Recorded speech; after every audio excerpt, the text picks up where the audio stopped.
Roni math জোনে আপনাদের স্বাগতম।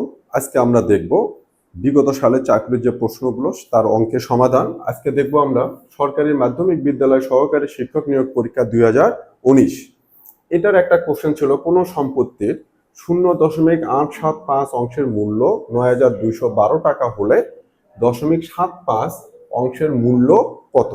খুব সহজ একটা ফর্মুলা আছে, রেশিও যেটা অনুপাতের ফর্মুলা, সেটা দিয়ে আমরা করব। কি রকম? অংশ অংশ ভাগ কি মূল্য, প্রকৃত মূল্য আর কি, প্রকৃত মূল্য। আবার কি হবে? অংশ ভাগ কি প্রকৃত মূল্য, প্রকৃত মূল্য।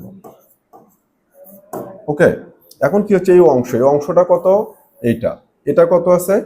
0.875 ভাগ এই অংশের বিপরীতে মূল্য কত দাঁড়াচ্ছে? 9,212 পেলাম, সমান আবার আরেকটা অংশ কত? 0.75, 0.75 এর বিপরীতে মূল্য কত সেটা আমার থেকে কিন্তু চাচ্ছে। ধরলাম সেই মূল্যটা হচ্ছে এক্স, সেই মূল্যটা কত? এক্স। খুব সহজ হিসাব যে এই অংশ ভাগ এটার মূল্য, এটা ইকুয়াল এই অংশ ভাগ এটার মূল্য, যেটা কত? এক্স দেওয়া নাই। তাহলে এখন কি করব? এটার সাথে এটা গুণ হবে, এটা দিয়ে ভাগ হবে, এক্স এখানে আসবে। তাহলে এক্সটা প্রথমে আমি কি এখানে নিয়ে আসব, এটা এই পাশে যা গুণ হয়ে যাবে, আর এটা গুণ আকার ছিল ভাগ হয়ে যাবে। তাহলে আমার এক্স সমান কি হবে?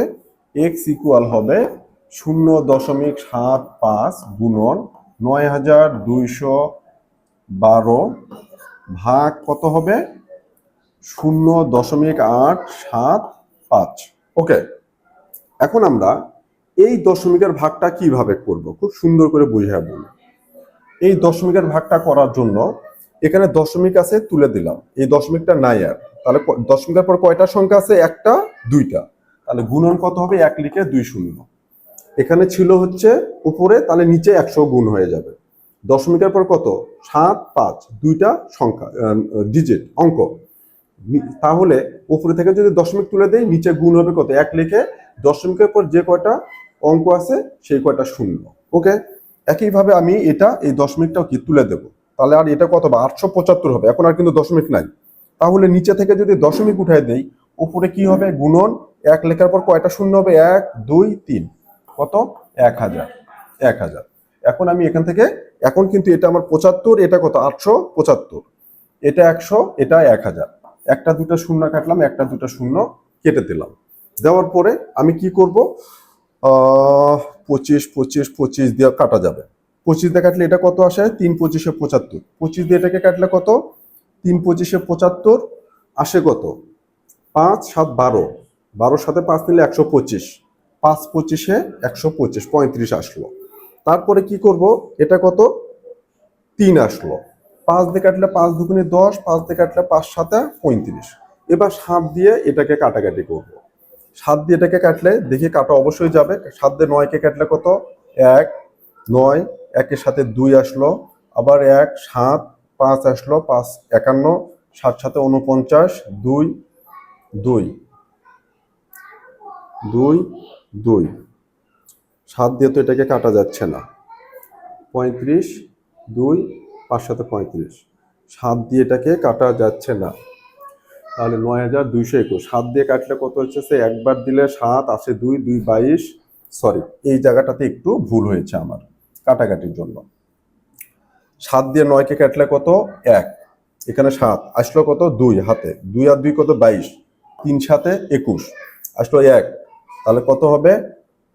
11, 11 কে আবার 7 একবার, তাহলে কত হচ্ছে? 4, 42, 6 7 42। তাহলে কত হলো আমার?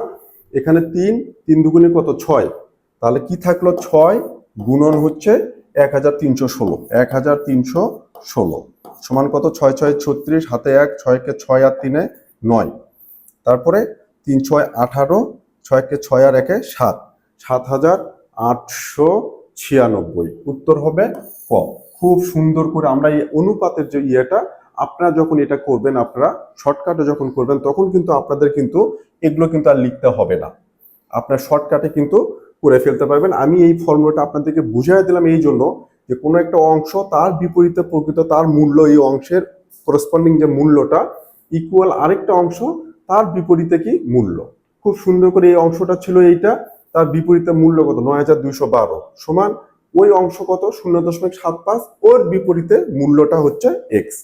তো এই অঙ্কটা আমি এখন শর্টকাটে একটু দেখিয়ে দিই, যদিও বুঝতে পেরেছেন, তারপরেও কি করব আমি, এইটা 0.875 ভাগ কত 9212, এটা অংশ তার মূল্য ইকুয়াল, এবার ওই যে ওই অংশ 0.75 এর মূল্যটা ধরলাম এক্স।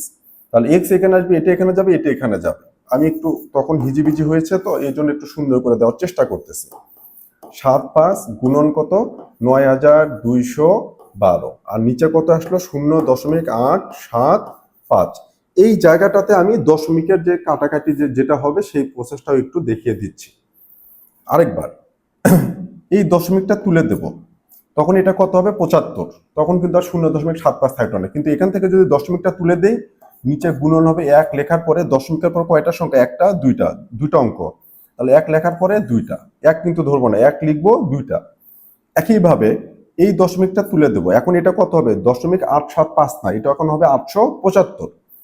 তাহলে এখানে যদি নিচে যদি আমি দশমিক তুলে দিই ওপরে গুণ করতে হবে, আর ওপরে দশমিক তুলে দিলে নিচে গুণ করতে হবে। তাহলে নিচে থেকে দশমিক তুলে দিলে কি হবে গুণন 1 লেখার পরে কয়টা সংখ্যা শূন্য হবে, একটা দুইটা তিনটা, 1 কিন্তু আগে লিখে নেবো, একটা দুইটা তিনটা।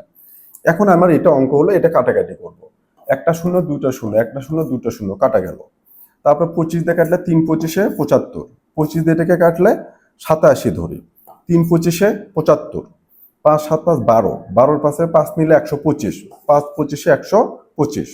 এই যে এখানে 10, 5 দিয়ে কাটলে 5 দুগুণী 10, 5 দিয়ে কাটলে 5 7 35। এই 7 দিয়ে এখন এটাকে কাটবো, প্রথমে যদি 9কে 7 দিয়ে ভাগ করি 1, বিয়োগ করলে 2, 2 এর পাশে 2 নিলে কত 22, 3 7 কত 21, হাতে থাকলো 1, 1 এর সাথে 1 নিলে কত 11, আবার 7 একবার যাবে, 7 থেকে 7, 11 থেকে 7 বাদ দিলে 4, 4 এর সাথে 2 নিলে 42, 6 7 42 এটা। এখন আমরা এই যে 1316 আর 3 দুগুণ 3 2 এগুলো কি সব গুণ হবে, তাহলে 3 দুগুণে কত 6, তাহলে আমি 6 গুণন কত হবে 1 3 1 6, কি হবে 6 6 36, 6 হাতে 3, 6 কে 6 আর 3 9, 3 6 18, হাতে থাকে 1, 6 কে 6 আর 1 7, 7896 হবে আমার এটার আনসার। তাহলে আপনারা এই যে অনুপাতটা যেটা দেখিয়ে দিলাম, এই অনুপাতে এই রেশিওটা কিন্তু সব ক্ষেত্রে কিন্তু ব্যবহার করতে পারবেন। 10% প্রফিটে একটা জিনিস বিক্রি করলেন কত 110, তাহলে বিক্রয় মূল্য 110, ক্রয় মূল্য কত 100, তাহলে বিক্রয় মূল্য যদি 20 টাকা হয় তার ক্রয় মূল্য কত এক্স ধরবেন। সুন্দর করে এই রেশিওটা দিয়ে সব ধরনের ম্যাথগুলো এখান থেকে অঙ্কগুলো করতে পারবেন। আশা করি বোঝাতে পেরেছে। সো ভালো লাগলে লাইক কমেন্ট শেয়ার দিয়ে পাশে থাকবেন। ধন্যবাদ।